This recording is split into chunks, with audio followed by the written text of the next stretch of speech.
Hello, and welcome to episode number 13 of the Creative Mojo podcast. My name is Joanne, and I'm your host, and I'm coming to you today from, as always, my home in Calgary, Alberta, Canada. Today is Saturday, June 25th. It just poured rain. I just got all set up to record, and then it poured rain, and here in Alberta, we often, when we get rainstorms in the summer, they come down really, really hard and really heavy for usually shorter periods of time. Yesterday, it rained off and on for the latter part of the afternoon and into the evening, but the afternoon rainstorm yesterday included quite a bit of hail. Today's didn't seem to have any hail, but it was super loud on the roof and stuff. So I held off until the rain stopped. I'm hoping that I can get this recording in before it starts again, because it looks like it probably is going to rain on and off for the rest of the day now. So, and apologies, because that also means that my lighting is not ideal, because I'm relying on inside lighting because it's kind of gray and overcast. So anyway, I hope you're all well. I hope you all had an excellent week. I had a very good week, busy, lots of things going on. But I'll get into that a little bit later. Yeah, it was a good week. I got some knitting accomplished, and so I have a few things to show you. Before I get into that, I think I'm going to start with announcing the winner of last week's giveaway. I had a giveaway in the Ravelry group, which is Creative Mojo on Ravelry, and that was a giveaway for the Random Act of Color wrap that was designed by Debbie Reese and Amy Meeks of the Periscoping Sisters podcast, and they were very generous to donate a copy of that pattern to me and also a copy to give away to my viewers. So I wanted to do it quite quickly because I believe they're starting a knit along for that at the beginning of July. So I thought we'd give it away in time that the winner could enter that knit along in the Periscoping Sisters group if they were interested in that. So there were 21 responses, which was great, and the winner was number 5, which is V Shaw 7, Vicky from Vernon. So that's a lot of V's, Vicky from Vernon. Congratulations, Vicky, and I will get in touch with you on Ravelry, and I'll get in touch with Debbie and Amy and let them know, because they'll, I think, be forwarding you the link for the pattern on Ravelry. So that's great. Secondly, let's see what other business is there before I get into knitting stuff. We have just under a week left of the KAL that we've been running for May and June. That was the Late to the Party KAL. The information is all in the chat thread in the group on Ravelry. That is going to end on the 30th of June, which is next Thursday. I will close the thread, the finished object thread, on July 1st. So you'll have until sort of midnight your time, wherever you are, on the 30th to get that post in, and probably might even squeak in a few hours on the early morning of July 1st, although I wouldn't count on it. But I will close that post sometime on July 1st in the morning. And so far we have 20 finished objects, which I'm very, very excited to see. And I know there are people working on a couple more, so I'm hoping that we'll get a few more in there. And then I have 2 prizes that I'll draw for when I record my next week's episode 14. So if you want any more information on that, do check in the chat threads on Ravelry, and all the information is there on, if you think you want to quickly enter that KAL and get something in before the 30th of June. So I actually have I have 2 finished objects this week, which is exciting because I had a couple weeks where I didn't have any. One, I still can't really show you. I finished my test knit that I was doing for Christine of the Yarnings podcast. I won't be able to show you in its entirety the finished object until she's ready to release that pattern, I think, and show it on her podcast and stuff. But I'm going to give you a little sneak peek of kind of what it looks like, just so you can see. It's beautiful. It's a shawl. Very fun and interesting construction. She originally designed it for 2 colors. I ended up choosing 3, so it's these 3 colors. As I said, I'll go into more details on that, including the yarn I used and stuff, which I've talked about in previous episodes, but I'll go into more details on that when I can finally show you the whole thing. But I did finish that, which I was super happy about, and it's been blocked and ends woven in and all that good stuff. So it's ready to go. And that, I think, is probably going to go into my my box of stuff that I get for Christmas presents. So that will be a gift for someone, I think. And then the other thing that I finished this week, it was a good shawl week, is I finished my let's see if I'm going to be able to show this all here. This is my talisman shawl from the Shawl Society. It's a design by Helen Stewart, who is the Curious Handmade on, I think that's her name on Ravelry. That's certainly her name on Instagram, and she's the Curious Handmade podcast. The Shawl Society is a 6-month subscription series of 6 shawl patterns that you get by belonging to that club. And this was the first one. There were 3 sizes in this pattern, and I chose to knit the small size, which took 1 skein of yarn, and it really took one I had. Oh, darn, I didn't bring it over, but I meant, darn, don't think I have it here, but meant to show you I had the tiniest little ball left. I think I had 2.5 yards left of yarn when I finished, so I was pretty much right on target. But see how much of this I can show you.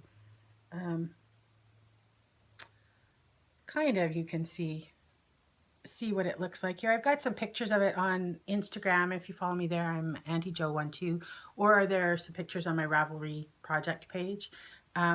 It's just beautiful. I really love it. It was a nice, simple, mostly stockinette with these really pretty little, you can see those little textural details, these little star stitches in it, and then a tiny bit of lace at the bottom and a little picot bind off. I knit mine out of Skein top draw sock in it was a club colorway from Skein. The color's called Wonderment, and it's this beautiful sort of creamy white with little hints of gray and taupe as well in the sort of main body color there, and then spots of bright pink and blue and purple. I love it, and it's very lightweight and airy. It's gonna be a nice sort of summer wrap. I tend to wear my shawls mostly as sort of scarves, but it is big enough to go around your shoulders if you wanted to wear it that way as well. Yeah, I'm really happy with that. It turned out just beautifully, and her next pattern comes out soon. I'm already looking at yarns and getting excited about excuse me, getting excited about starting onto the second pattern for that. So that is my finished object number 2. Then there were only 2 other things that I worked on this week. I did a little bit more work on my my socks that I'm doing for the Cookie Jar Cow, for Pin Feathers and Pearls podcast, and for the Fawn Knits podcast. These are due by the end of the month. I got some done of the second sock. That's the cuff of sock number 2. I showed you last week. I had finished sock number 1.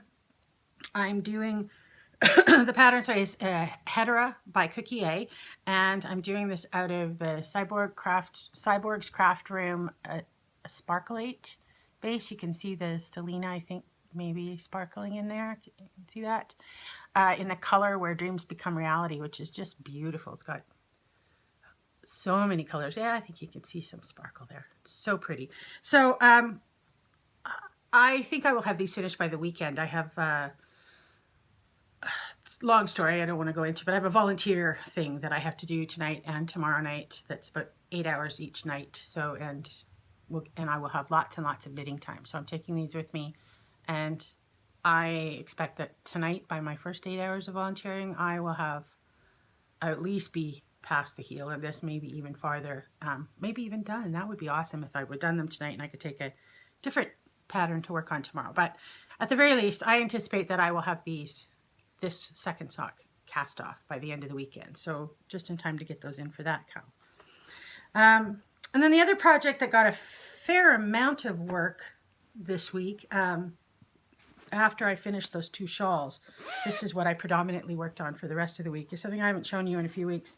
This is my Drifting cardigan by Cecily Glowick McDonald, and it's a fingering weight, short-sleeved cardi. the pattern, it's meant to be a fairly cropped cardigan. I'm making the body of mine longer to sort of hit me the front, so that the fronts hit me just below my natural waist, which I think is a better cut for me than a cardigan that hits just above the natural waist. My waist being, unfortunately, one of the largest parts of me. And but I did some really good work on this. Let's see, when I showed this the last time, I was here where this little dicky-doo thingy is, and I am through pretty much the body. I did all the stripes. I'm doing this, it's a fingering weight cardigan, I think, can't remember if I said that, and I'm using Wollmeise Pure, which is her 100% superwash base. Her skeins come in 150 gram. They're 150 gram skeins, so they're 500 and some yards per skein.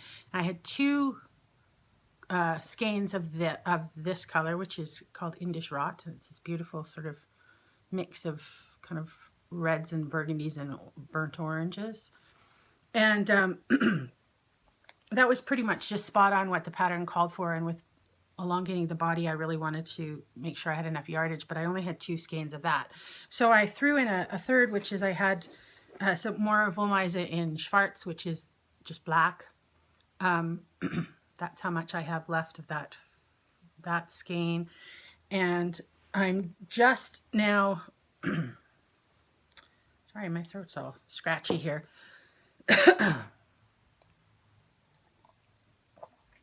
I'm just to the ribbing on the bottom. You probably can't tell. No, you can't tell really, but I'm on the ribbing on the bottom, so I've got about probably 6 rounds of ribbing to go on the bottom and the bind off, and then I just have the sleeves and a tiny little, you just pick up along the neckline and knit a few rows, I think, of rib maybe. Can't remember if it's rib or not, or it's a roll collar, but you just knit a couple of little rows around the neck, like 3 or 4, and that's it. And the sleeves, I don't have to do a whole lot on their raglan sleeve construction, so I probably have to add about maybe 2 inches on there, depending on where I think it ends up looking nicest to end the sleeves. But so I did on the body of this, to work in the black and to do stripes, what I did was a sort of a gradiating stripe, starting with 2 rows of black, 12 rows of the main color, 4 rows of black, 10, 6, 8, 8, 6, right? You get the idea, down to only 2 rows, last 2 rows of the main color, and then I'll do all the rest of the ribbing and the bind off in the black. For the sleeves, I think I'm going to do predominantly this color. I have fair chunk, I would say 2/3 of the second ball of that left. I might have had enough of this to get this. I might have had enough of this to get the whole sweater out of this, but I didn't want to be worried about it. So oh, you probably hear thunder. That probably means there's more rain coming. So I'll do the sleeves predominantly in this. I'm thinking of doing like a 2-row stripe of this, and then a little bit thicker stripe of this, and then the cuff and the bind off for the sleeve in the black. So we'll kind of work into what's here, but slightly different. So yeah, this is really coming along. Like I said, I'm really close to the home stretch of this. I think a few more days of fairly committed knitting on this, and it will be done, which I'm very, very happy about. I'm knitting this on a 4mm needle as the pattern called for, and I'm knitting it on my favorite needles, which are the Knitter's Pride Dreams, the wooden ones. I love these needles, and I have lots of fixed circulars, and I have a couple of sets of interchangeables as well. So I knit the majority of my things on these. I actually prefer the little bit of grip. They're not super grippy because they're really well finished, but they've got a little grip to them, and I really like that. So, and I'm keeping this. It graduated from a smaller bag that it was in. It's now in my sort of largest project bag, which is Fat Squirrel Speaks. It's the library card bag. You might have seen this on other podcasts. She did this as a pre-order last year, and it's really with these really fun. You can see that old library cards all over them. I love this fabric, and the bag is lovely and huge. You can fit, I could fit lots more. I could fit probably another whole project in this with my sweater. So that's that. So those are the things that I worked on this week. The other things I have to show you today are some stash acquisition. I kind of got a bit this week. It's raining again. I apologize if you hear that. It's not making noise on the roof yet, so hopefully you don't. But as I mentioned in my podcast last week, my friend Heather, who is Rycrafty on all the social medias and who has the Knitting Go podcast, she and I decided to go up to Olds this week to the, or on Sunday we went, Sunday morning to the, it was Olds. Olds is about an hour north of Calgary, and Olds College there has a fiber week where they have classes and all kinds of really neat stuff. Some summer I really hope to actually go out for the week and take a couple of their classes. They have awesome classes in spinning and weaving and all kinds of stuff. But they have a really good market as well. So Heather and I went up on Sunday for the market and had a lovely drive up there. Got there about 10:30 in the morning, and we were really excited to see the market was not super busy that time of the morning. So we actually had the luxury of wandering around and without tons of crowd. There were people there, but it wasn't super crowded. So, and it was a good market with lots of vendors, almost all sort of local, quite a lot of Alberta vendors. A few, I think, from maybe out of the province, but pretty local. And I actually feel like I was very restrained. I sort of set myself a limit of how much I was gonna get, and I pretty much stuck to that. I could have easily bought a ton of yarn. There was a lot of really beautiful stuff and great selection. The Ancient Arts, if you've seen Ancient Arts, they're here from, I think she's actually a Calgary, I think it's actually a Calgary company, but they're all over the place now. I think the Loopy U carries their yarns and stuff, and they had their booth was huge, and they had a whole wall of the most amazing stuff. I could have bought the whole wall. No word of a lie. Like, I decided that I was going to get one skein from them, and it was so hard to pick out one. I'll show you in a sec what I did pick out, which I'm very excited about. But and I took a couple of little video clips, and depending on how long this video is today, I may try and attach those for you to see a little bit of what it looked like. But there were a lot of other vendors. There was lots of fiber, spinning fiber. There were fleeces and stuff. I didn't buy any fiber. I've got a lot of fiber stash comparative to how much time I'm spinning these days. So I didn't buy any fiber. But there was, what else was there? There was project bags, of course. There was tons and tons of different yarn. There was project bags. Did I just say that? Stitch markers. There was a vendor with the biggest pile of beautiful African woven and painted baskets. They were incredible, and I really wanted to buy a basket, but I actually have a couple of really lovely handmade Africa baskets already, and I thought, oh, it's just one more thing that would fill up my house. And I'm kind of sad that I didn't buy one, but at the same time, it wasn't really in the budget. So, but I took a great little video clip of which hopefully I will get to put on at the end here, because it was a mountain of baskets. It was mind blowing. So I'll show you what I did get there. Though there was also some lovely pottery. That's this beautiful mug that I'm drinking my water out of today. I got this.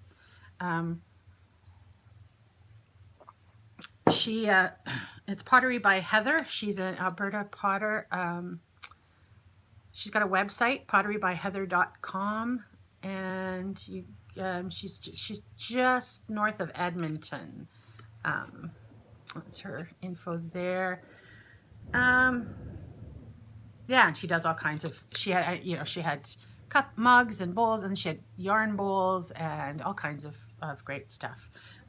Pottery buttons, I think, if I remember right. But huge, big, beautiful display. So yeah, I got this lovely mug, which is my new favorite mug, I think. And then in terms of yarn, I got 3 skeins.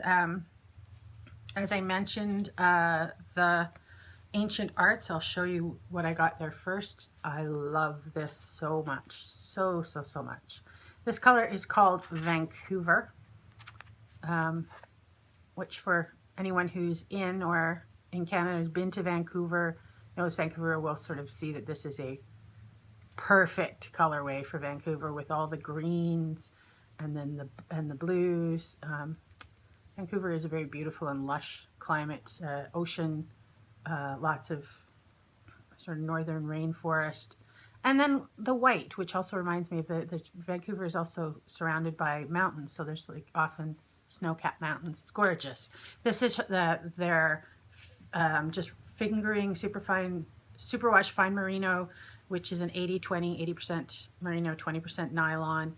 And there are 385 yards in this, so it's probably a nice sort of plump, chunky fingering weight.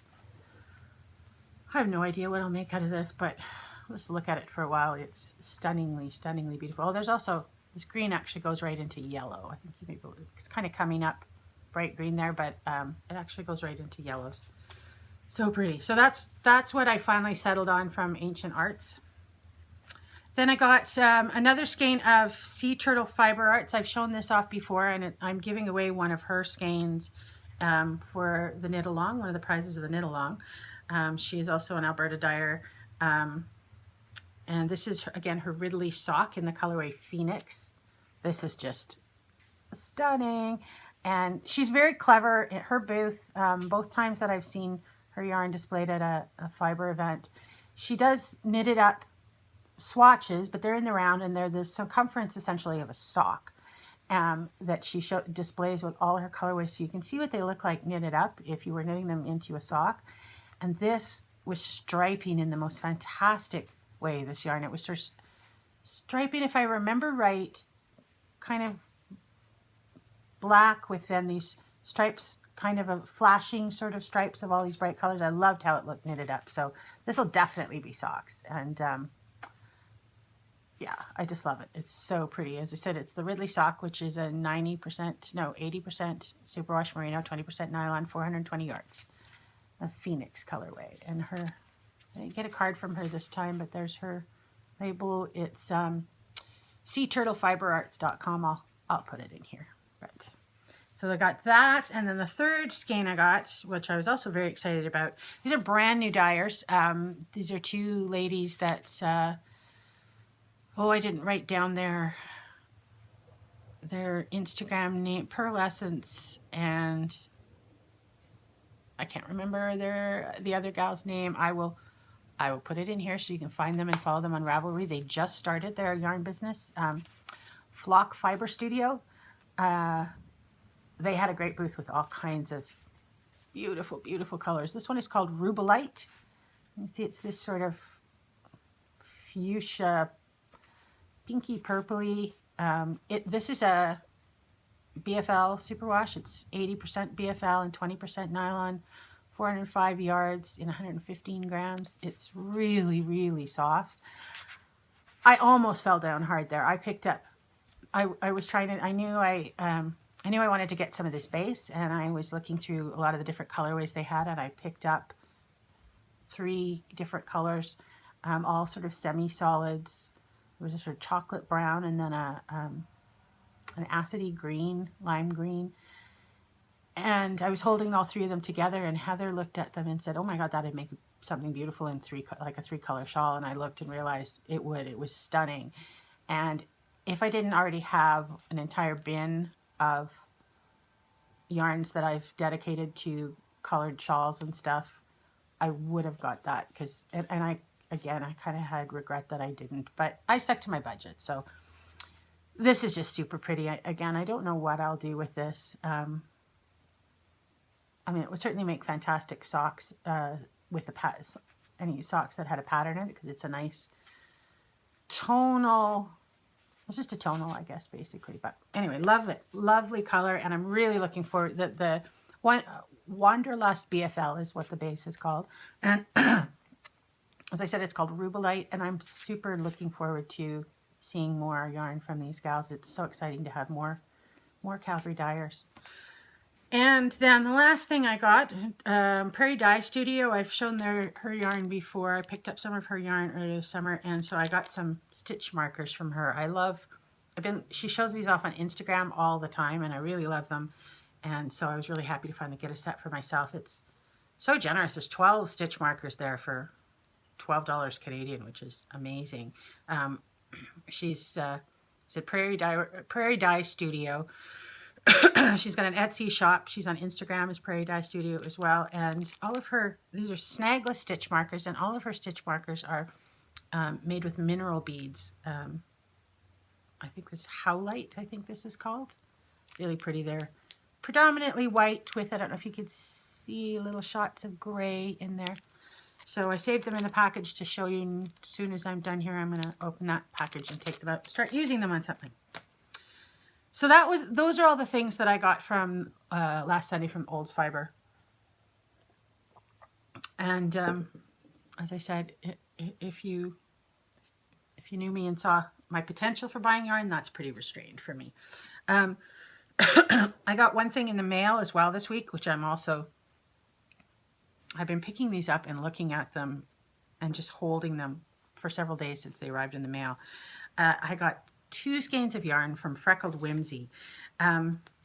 She has done bags for quite a while. You probably, if you're on Instagram much and if you watch other podcasts, you've probably seen her bags. And just fairly recently, she started dyeing yarn as well. She's also started a podcast, which I have on my to-be watch list, but haven't got to yet. And I ordered 2 skeins of yarn from her, and they're both stunningly beautiful. This is both of them are in the same base, which is her Whimsy base, and it's again an 80/20 merino nylon. This color is called Limerick.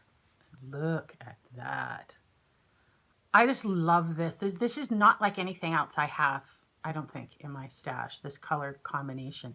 And this is the way I've been picking this up and looking at it and thinking about winding it into a ball and then putting it down and making myself work on my current whips. But this with this like sort of robin's egg blue to sort of minty, it's robin's egg blue really, I guess. Yeah, it is. And then purple and green, and there's like dark tealy blue green in there, and there's sort of navy. This is some navy blue there, and yeah, and then there's I think some black speckles. Maybe they're navy, I can't quite tell, but it's gorgeous. Love this. So yeah, that's going to be something beautiful soon too. And the last one I got is, this color is called Caboodle. And it's the same kind of idea, but this is in shades of sort of mauvey purple. There's a bit of white. I think the predominant color is this lovely sort of mauvey grayish purple. And then there's bright pops of turquoise and darker blue and navy. Yeah. And yeah, there's big spots of this beautiful, beautiful darker blue in there. Little bits of sort of darker purpley blue. Gorgeous. So very excited to get those. Very excited to see more yarn from Freckled Whimsy. So that was all my yarn acquisitions this week. And the last thing that came in the mail was, I think I mentioned last week the Knitting I Love podcast. I purchased a needle keeper and some stitch markers from her. Her stuff is really fun. She makes these beautiful felted needle keepers. I haven't quite figured out how to use this yet. I mean, obviously for holding needles with nothing on them, it's pretty obvious. They just, for circular needles, the needle just goes in there, and then the cord, you roll up the cord and then snap it with there to hold it in place, or you could use for double points. But I haven't quite figured out. She uses it for works in progress too, and I tried it on my works in progress, but my needles just sort of pull out. So I have to go back and take a look and see how she suggests you use it. But I just thought so pretty and so fun and very reasonably priced. So I ordered that, and along with it came sorry for the crinkling. came these little tags that she makes. Very cute. I saw these this week on the latest Legacy Knits podcast, and they were showing these off. I don't think they quite got... I think that she makes these and intends them to be little tags for your knitting, and that there are little holes in them. You can see that. I think that they're actually intended to be little tags, and you sew them on through all those little holes. They say, like, this says handmade on it. She included 3 of them in my order.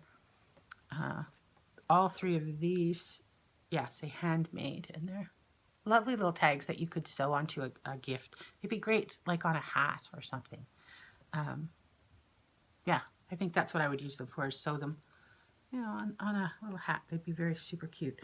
And then this one says Knitting I Love, and this is what the stitch markers, actually they're progress keepers, which are the stitch markers that have the little lobster claw, and you can clip them to your knitting, and as opposed to on the needle.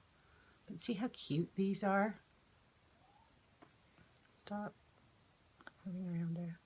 Super, super cute. There were 3 of those, a purple, a yellow, and a blue. And then also she included this little stitch marker, which is a little ball, or progress keeper also, which is a little ball of yarn and knitting needles.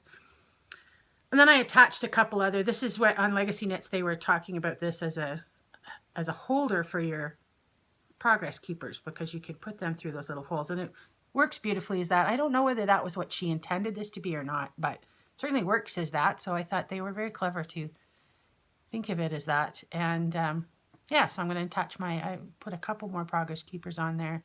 I have a couple more that are on my work, some of my work. But so that was the last thing that came in the mail this week. As I said, busy mail week, and probably will be the last thing in the mail for a little bit. It looks fairly likely that Canada Post will go on strike. Actually, I'm not sure if you call it a strike. Canada Post may lock out the Canada Post workers, preventing them from striking by locking them out first. Looks like that may happen as early as next week. In July 2nd, I think they're talking about, in which case nothing's going to be coming in the mail for a bit, which is always frustrating. Luckily, all the bag orders that I've had up to this point went in the mail at the beginning of this week, so they should be, I think, at least into the to their recipients, either here in Canada, they were all to Canada or the US. They should all be over the border into US postal system, or probably to their recipients here in Canada before that date. They were all 3 to 5 days mailing time, I think. So I probably won't be able to put any more orders out for a bit until we see what's happening with that. But it's a good enforced way to curb my knitting, or curb my buying, not my knitting. Nothing will curb my knitting. So the last 2 things I wanted to talk about today, looks like this might be a slightly shorter podcast, which is great because I can, maybe I will have, without making it too long, the ability to attach a couple of little photos and video clips of the Olds Fiber Week market. I wanted to talk, I've been thinking about my next sweater project, specifically, I know kind of what my next shawl, I have a couple of shawls that have been hibernating for a few weeks, or I have one that's been hibernating since end of January, early February, as I ran out of yarn and I had to order more, and in the meantime I started on other projects and blah, blah, blah. So I have 2 shawls that actually need to be finished up, and I will also be doing the next Helen Stewart one when that comes out. So, but I've been thinking about my next sweater because this one is almost done. I have a kid's sweater that I need to finish as well.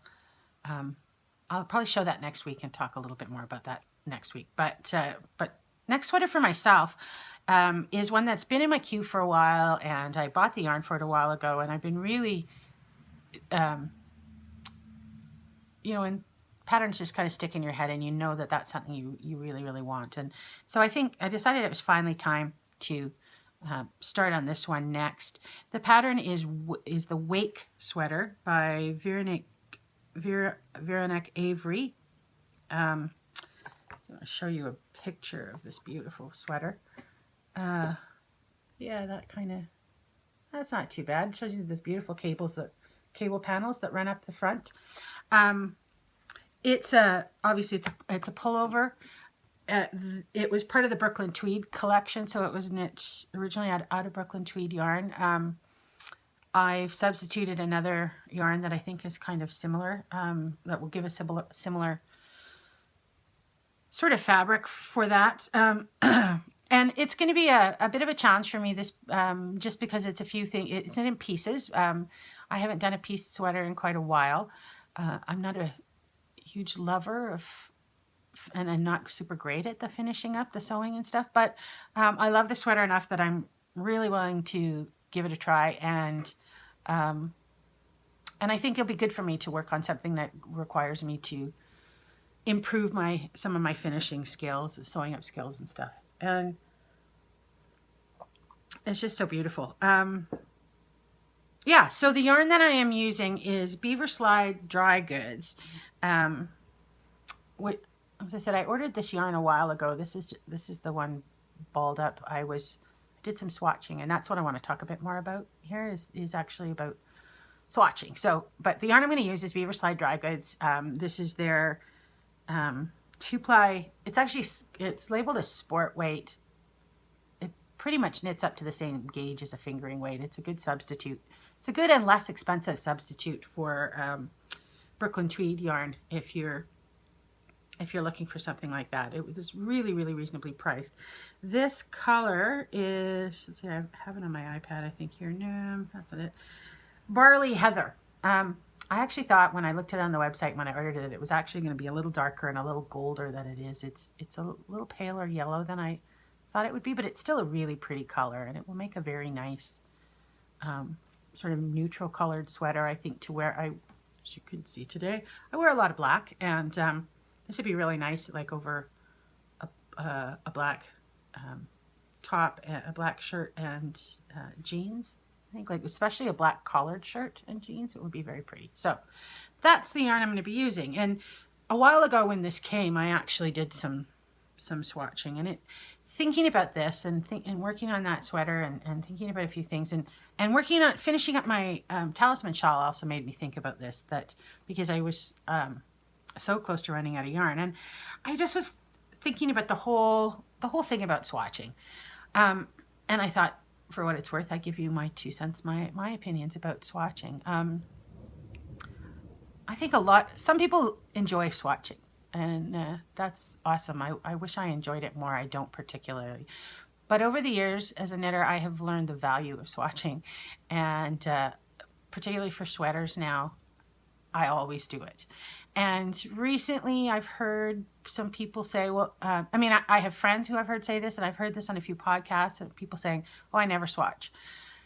Which, there's nothing wrong with that. I mean, A, there's no knitting police, and B, if you're an experienced knitter and you understand the principles and you choose not to swatch, you could totally do that. And occasionally on projects, I've actually just dived right in, and certainly on certain kinds of projects, I don't swatch at all.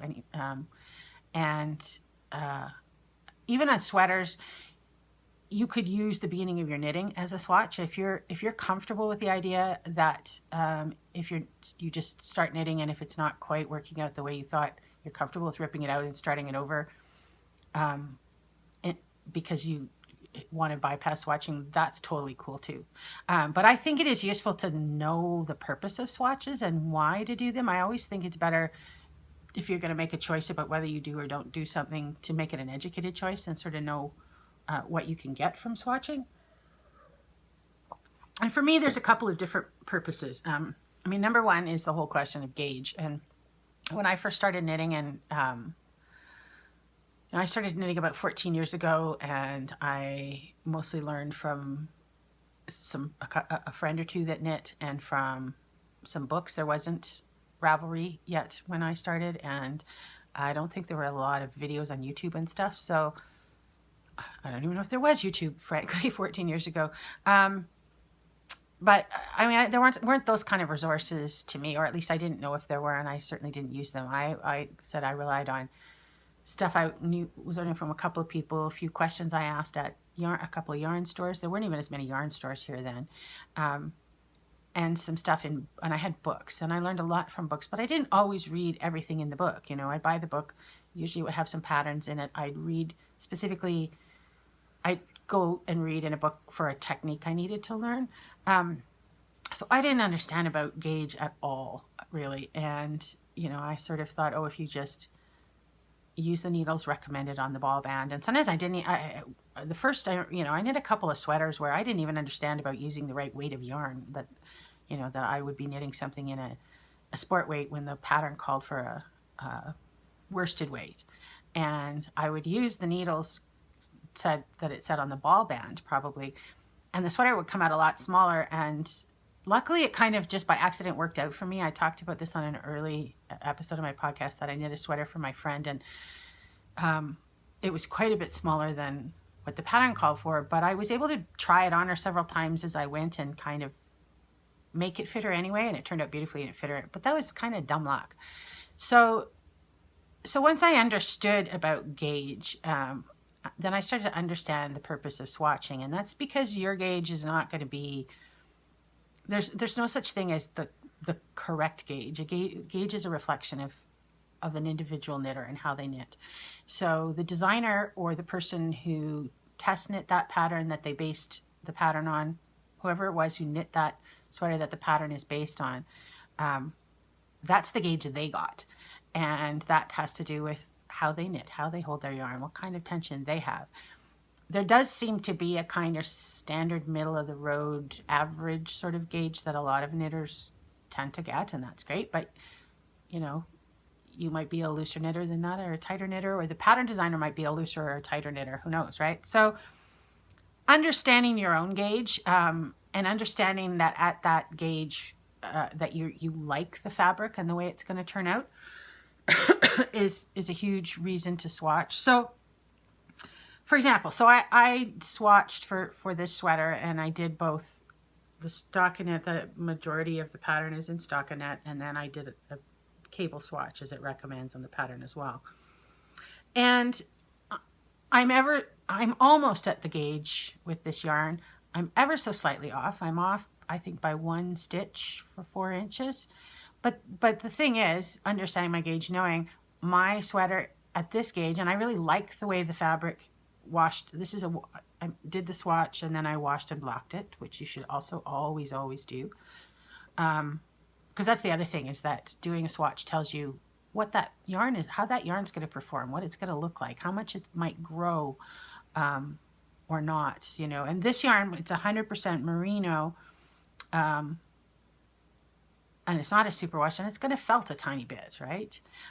So, you know, it was good to sort of see what that was. I love the way the fabric turned out in this swatch. So, and this is the needles that are called for in the pattern.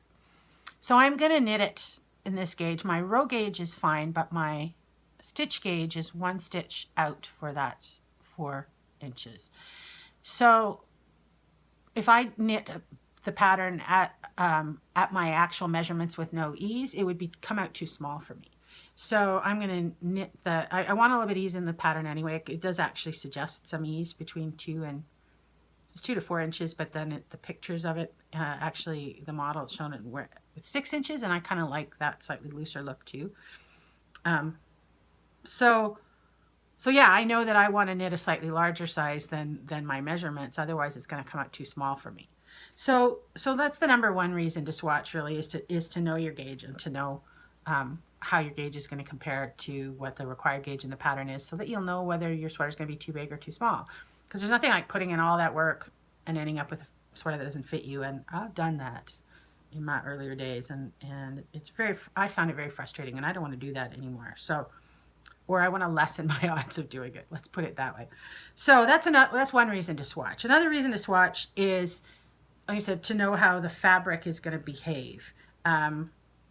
This is a swatch I did with some linen, cotton, I think polyester sort of blend that I'm playing with to make something with at some point. And I just wanted to sort of see, I don't have a pattern in mind for this yet, and I may kind of make something up. So I did it with the recommended needles on the ball band for this yarn. This is a commercial yarn. But I just wanted to see kind of what the fabric was like. And I haven't washed this one yet, so that's my next thing, is to wash that swatch.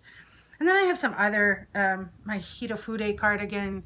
It's the swatch I did for that. And that was lovely because it sort of shows you what it's going to be like when the lace opens up and what that's going to look like, and how that particular yarn is going to, gave me a nice little bit of an idea about how the yarn's going to drape, which was super important.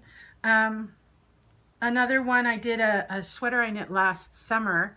I actually knit this swatch in the round because the, you can see it's a 2, because the pattern, it was going to be knit in the round, and I really wanted to know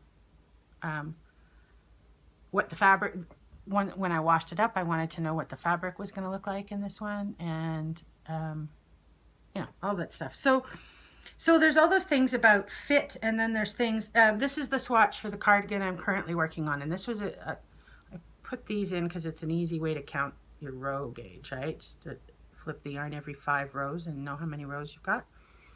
So this was a really important one because Wollmeise doesn't knit up. I can show you on the cardigan there. It's not, before it's, yeah, you can see there, before it's washed and blocked, it doesn't look, it's not the prettiest, evenest, smoothest looking fabric, but when you wash it, it comes out, and block it, it comes out beautifully. And that was a really good thing to know. I've heard people say that they were sort of put off by, they started knitting with Wollmeise and they didn't like the way the fabric was looking. But if you know that it's going to wash up differently, you won't worry about that so much. So there's those reasons. Another reason why it's useful is knowing your gauge so that you will know if you have enough yarn, because you might be knitting a pattern that calls for like my shawl called for 437, my Talisman shawl called for 437 yards of yarn in the yardage that she used in that pattern. But that's based on how much yarn she used. It was based on her gauge, right? So if my gauge was looser, because I was using a yarn that had 437 yards as well, and if my gauge was looser, I would have run out of yarn. I said I only had 2.5 yards left. So if I was knitting at a looser gauge, I could easily have run out of yarn. Beautifully on her pattern, she puts these check points where you weigh your yarn and make sure that, and you'll know whether you're on track or not. But if I had done gauge on that and knowing how my gauge compared to hers, I would, right off the bat, I would have had an idea whether I was going to have enough yarn or not. I didn't bother to do it because of those check marks in the pattern.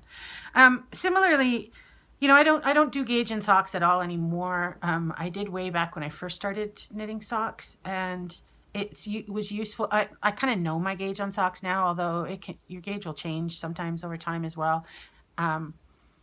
But I have a sense of what my gauge is on different size needles. I have gone down a bit in needle sizes over the years on socks, and so I have to pay a bit of attention to that. And I can look at a sock early on into it and have a sense of whether that's going to be too small or not. These days, mostly if I'm knitting a sock that I realize that I think is going to be for me, and then it seems like it's going to come out too small, I just will gift it to someone with smaller feet. But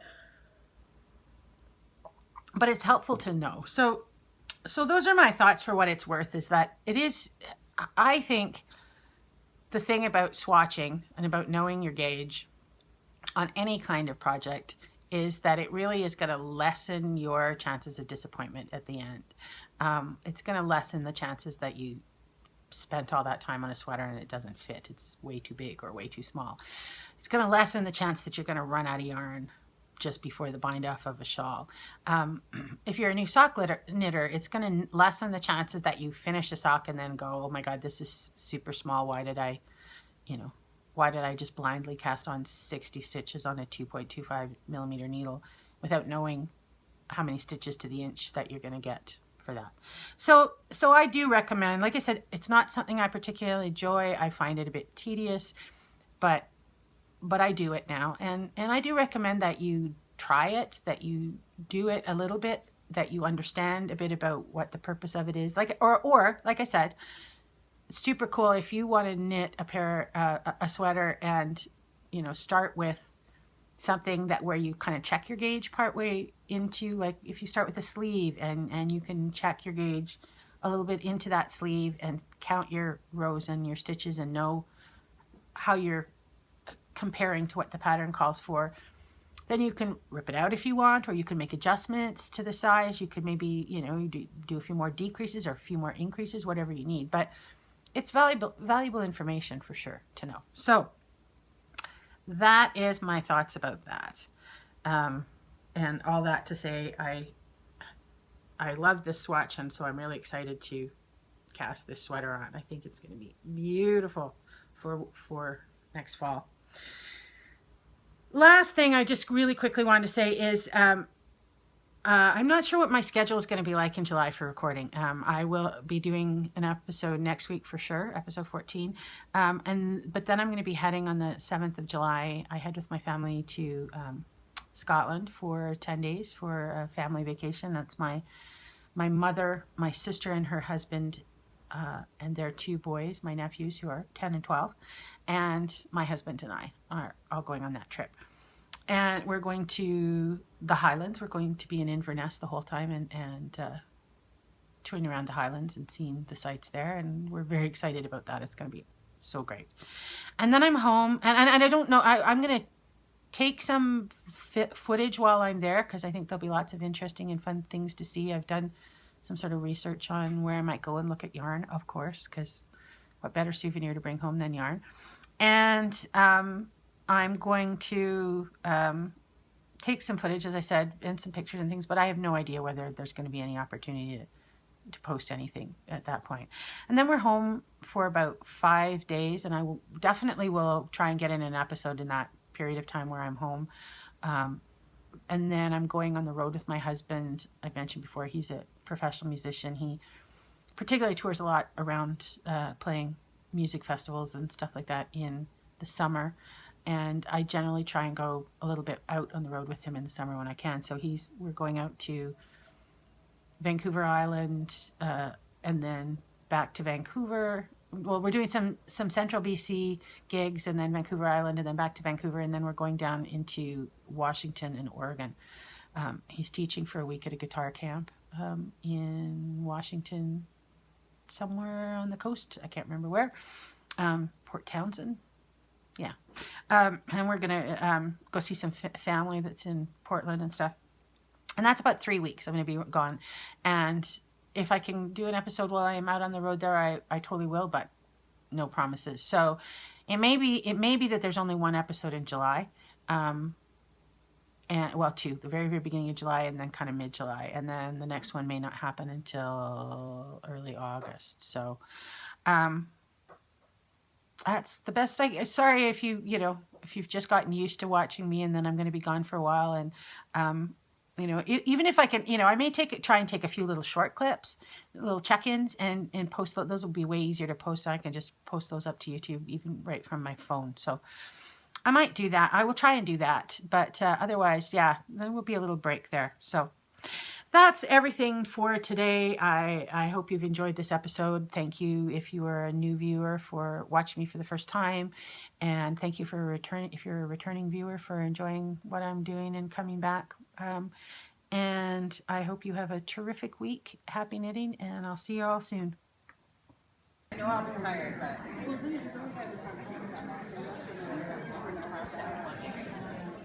right after.